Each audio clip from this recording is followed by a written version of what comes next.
బాబాయ్ నమస్తే. మీ పేరు? రాధాకృష్ణ అండి, వన్నమిరెడ్డి.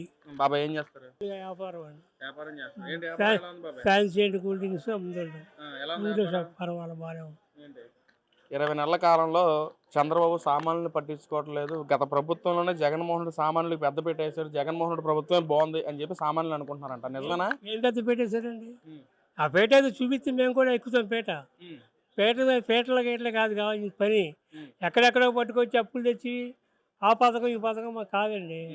ఇప్పుడు చంద్రబాబు గారు ఎక్కారు, ఎక్కిన తర్వాత ఎక్కడెక్కడి నుంచో పాపం లోకేష్ గారు కానీ చంద్రబాబు గారు కానీ కష్టపడి ఆ ఊర్లు ఈ ఊర్లు తిరిగి ఎట్లాగైనా మనకు కావాల్సింది అమౌంట్ పట్టుకొచ్చి ఫ్యాక్టరీలు పెడితే రేపొద్దు మన పిల్లలకు ఉద్యోగాలు వస్తాయి. ఈయన ఎక్కడికైనా కదిలాడా? అసలు ముఖ్యమంత్రి అనేవాడు ఏమైనా తలుచుకుంటూ వెళ్ళగలిగాడా? ఆయన వస్తున్నాడని చెట్లు నరికేయడం, అవి నరికేయడం, ఈ నరికేయడం, గొడుగులు అడ్డం పెట్టుకోవడం, అవి అడ్డం పెట్టుకోవడం తప్ప సింగల్కి వెళ్ళమనండి. ఆనాడు ఎన్టీ రామారావు గారు వచ్చి నడుచుకుంటూ వెళ్ళిపోతుంది దారమ్మట. ఇప్పుడు చంద్రబాబు కూడా రోడ్డు మన బీసెన్ తోటి నడుచుకుంటూ వచ్చాడు. బీసెన్ తోటి ఎలా ఉంటుందండి ఇది? అలాంటి సెంటర్లో ఒక్కడే సింగల్గా నడుచుకుంటూ వెళ్ళిపోతాడు. ఆయన డబ్బులు వస్తున్నాడు. అసలు ఓడిపోయిన తర్వాత కూడా జగన్ ప్రజల్లోనే ఉన్నాడు కదా బాబాయ్. ఏ ప్రజలు ఎక్కడండి?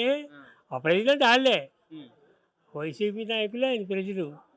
ఇంకా మామూలు నాయకులు ప్రజలు కాదు. ఎక్కడ ఉందో ఎక్కడికి వచ్చారు చెప్పాలండి. డెవలప్మెంట్ జరిగింది జగన్మోహన్ రెడ్డి ప్రభుత్వంలో. చంద్రబాబు పేరు మార్చు నేనే చేశానని చెప్పి చంద్రబాబు పేరు మార్చుకున్నాడు అంటగా. సరేనండి, ఆ డెవలప్మెంట్ ఒక్క డెవలప్ పేరు చెప్పాలండి. నేను ఇది కట్టించాను, నేను బ్యారేజీ కట్టించాను, గోదావరి కట్టించాను, విజయవాడకి సముద్రం పట్టుకొచ్చాను చెప్పాలండి. ఏది ఫలాన్ని చూపిపోయారండి మాకు చాలు. ఏదో ఒకటి ఏది డెవలప్మెంట్.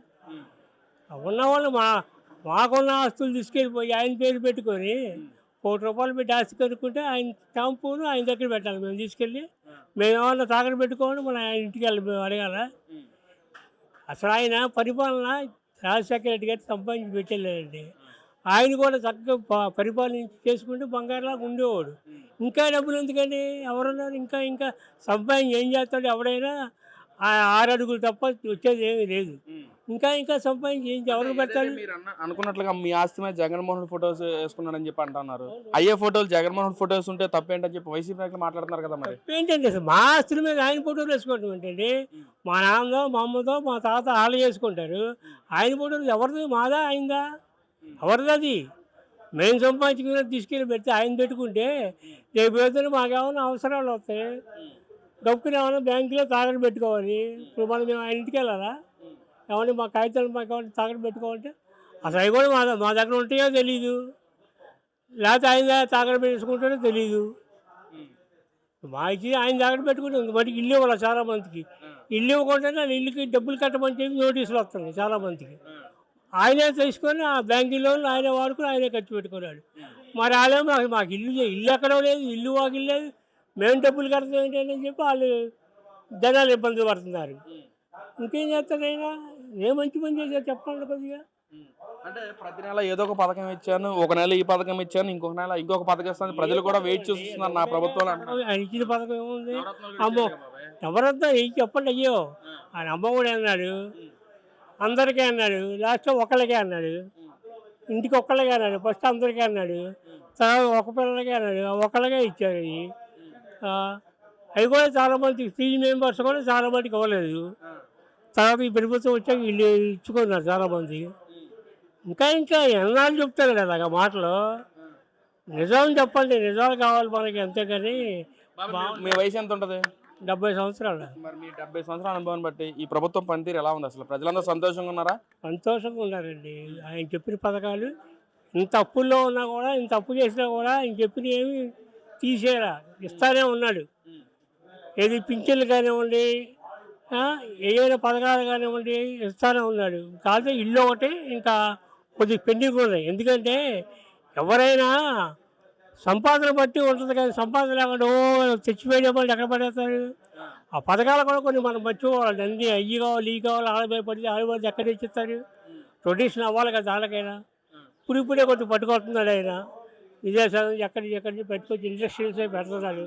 ఆ ఇండస్ట్రియల్స్ అన్నీ వస్తే అప్పుడు మన జనాలకి మన పిల్లలకి కొంచెం బాగుపడడానికి అవకాశాలు ఉంటాయి. ఈ 20 నెలల పాలనలో చంద్రబాబు ప్రభుత్వం కూటమి నాయకులంతా దాచుకో దోచుకో పంచుకో అన్న కాన్సెప్ట్ తోనే చేస్తున్నారంట బాబాయ్. ఏం దాచుకున్నారు?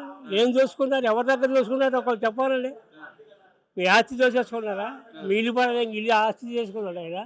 ఎవరో పలానా చెప్పండి, మాటలు చెప్పేస్తాం కాదు. పలానా ఆస్తి తీసేశాడు, నేనేమో కాగితాలు అడగలేదుగా, ఇంటి కాగితాలు ఇవ్వండి మేము పెట్టుకుంటామని అడగలేదు. మరి ఎందుకు వాళ్ళ ఆస్తి వాళ్ళ పని. పవన్ కళ్యాణ్ అని చెప్పండి, ఇప్పుడు ఆయన సినిమాల్లో నటించిన డబ్బులు తీసుకొచ్చి జనాలకు పెడుతున్నాడు. ఇప్పుడు ఆయన అంటే సొంతంగా తీసి ఇవ్వాలి కదా. ఆయన ఎవరితో పలానా తీసుకొని చెప్పాలండి. మొన్న ఇద్దరు పిల్లలకి బాగోలేదని పెడితే ఆ ఇద్దరు పిల్లల్ని ఆదుకొని చేశాడు పవన్ కళ్యాణ్ గారు. అది ఆయన డబ్బులేగా, జనాలు ప్రభుత్వ డబ్బులు కూడా కాదు, ఆయన డబ్బులు. ఇప్పుడు చాలామంది రోడ్లు బాబు అంటే ఎన్నిసార్లు రోడ్లు వేయించారంటే పవన్ కళ్యాణ్ గారు ఇప్పటికి రోడ్లు వేపిస్తూనే ఉంటాడు. అవి ఆయన డబ్బులే. అంటే ఇప్పుడున్న ఎమ్మెల్యేల పనితీరు పట్ల కూడా ప్రజలందరూ వ్యతిరేకత ఉన్నారు. ఇప్పుడు ఎలక్షన్ జరిగినా సరే మళ్ళీ జగన్మోహన్ రెడ్డి గెలిపించడానికి సిద్ధంగా ఉన్నారట బాబాయ్, నిజం కాదు అది? పోతే గెలిపి చూడమనండి, మాటలు కాదు చేతల్లో చూపించమనండి, మంచిదేగా. అలా వస్తే 11 సీట్లు ఎందుకు వస్తాయండి? ఆయన అంత ఇదిగా ఉండి ఎందుకు వస్తాయి? ఇప్పుడు కూడా మీటింగ్ పెట్టమనండి. ఓ అలా మీటేసే కాదు, మామూలుగా ప్రజల్లోకి వచ్చి ప్రజల్లో తెచ్చి ప్రజల మాట చెప్పమని, అంతేగాని ఈ మాటలు వద్దాం. మరి ఫైనల్ గా తిరుమల తిరుపతి దేవస్థానం మీద మీ అభిప్రాయం ఏంటి? అసలు కల్తీ జరిగిందా జరగలేదు? జరిగిందని చెప్తే కదా, సిట్టు కూడా మొత్తం అందరూ పెట్టేశారు. ఇంకా జరగలేదు.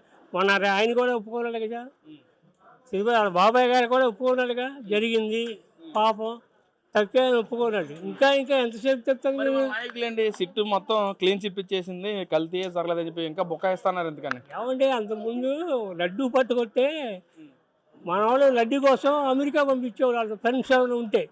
ఏదో నెల రోజుల దాకా ఉండేది లడ్డు వాసన. లడ్డు మనం పట్టుకొస్తే నెల రోజుల దాకా లడ్డు ఉండేది, దాని వాసన నెల రోజుల దాకా ఉండేది. ఇప్పుడు లడ్డు పట్టుకొస్తే ఎలా ఉంటుంది, అక్కడ వంకర తీసుకుంటుంది లడ్డు. మొన్న 3 రోజులకి లడ్డు పాడైపోతుంది, ఎక్కడికి పట్టుకెళ్ళే పని లేదు లడ్డు. దాన్ని బట్టి అర్థమైపోతుందిగా, ఒప్పుకున్నారుగా, అందరూ ఒప్పుకున్నారు కదా, కల్తీ అయింది ఒప్పుకున్నారు. వాళ్ళు చెప్పేది మొత్తం మొన్న కూడా వచ్చేసింది, బయటకు వచ్చింది. ఇంకా బుకాయిద్దామని అది జరిగే పని కదా. మరి వైసీపీ నాయకులకి హిందూ సంప్రదాయం పట్ల ఎలాంటి గౌరవం ఉంది బాబాయ్? నిన్న జగన్మోహన్ రెడ్డి పులివెందుల్లో జరిగే టైంలో కూడా, హోమం జరిగే టైంలో ఏదైతే తీర్థప్రసాదాలు ఇస్తారో మొత్తం కింద పడేయటం కానీ, హోమంలో నవధాన్యాలు వేసే టైంలో కూడా పూజారికి ఇచ్చేసి మీరే వేయండి అని చెప్పడం కానీ, ఏంటి ఎలాంటి సంప్రదాయాలు ఉన్నాయి వాళ్ళకి? లేదండి, హిందూ సంప్రదాయం నమ్మకం లేదండి. హిందూ సంప్రదాయం మీద వాళ్ళకి నమ్మకం లేక, నమ్ముకోని తప్పులేదు దేవుణ్ణి. ఇప్పుడు 10 మంది ఉన్నారనుకో, ఒకరు అల్లా నమ్ముకుంటారు, ఒకరు ప్రభువుని నమ్ముకుంటారు, ఒకరు వెంకన్న బాబుని నమ్ముకుంటారు. దానికి ఎవరు తప్పు అంటారు. కానీ ఆ సాంప్రదాయాన్ని మాత్రం చెడగొట్టకూడదు. ఎవరి సాంప్రదాయం వాళ్ళదే. అంతేగా అత్యంత పాడేయడం, అవి పాడేయడం ఏంటి, అవమానించడం కదా, చెప్పు వేసుకొని వెళ్ళిపోవటం. ఎవరిని గెలిపిస్తారు బాబాయ్? మీ వయసుని బట్టి ఎవరిని గెలిపిస్తారు? వయసు కదండి, మనం ఉన్నంత వరకు ప్రస్తుతానికి బాబు గారే బాగుండండి. చంద్రబాబు నాయుడునే మళ్ళీ ఎందుకు కోరుకుంటున్నారు మీరు? అసలు ఏం చేస్తున్నాడు చంద్రబాబు? డెవలప్ చేస్తున్నారు. మాకు పెట్టమని కాదు, మాకు 2 ఇల్లు ఇవ్వండి, మాకు 2 ఇల్లు కట్టివ్వండి, 4 షాపులు ఉండి, ఒక 5 లక్షలు మాకు లోన్ ఇవ్వండి అని కాదు. ప్రభుత్వం అటువంటి గెలిస్తే రాజధాని డెవలప్ అయితే, ఇండస్ట్రీస్ పట్టుకొచ్చి ఇండస్ట్రీస్ డెవలప్ అయితే 10 మంది పిల్లలు మనం అంటే చదువుకునే వాళ్ళు వాళ్ళకి అభివృద్ధి, రేపు వాళ్ళకి ఉద్యోగాలు వస్తాయి. ఈ ఏమైనా ఒక ఫ్యాక్టరీ అని పెట్టారండి, ఉన్న ఫ్యాక్టరీలు వెళ్ళిపోయింది, బయటికి వెళ్ళిపోయింది. కొత్త ఫ్యాక్టరీలు తేవడం కాదు, ఉన్నాయో బయటికి వెళ్ళిపోయింది. దాన్ని బట్టి మీరు అర్థం చేసుకుని చెప్పండి చాలు.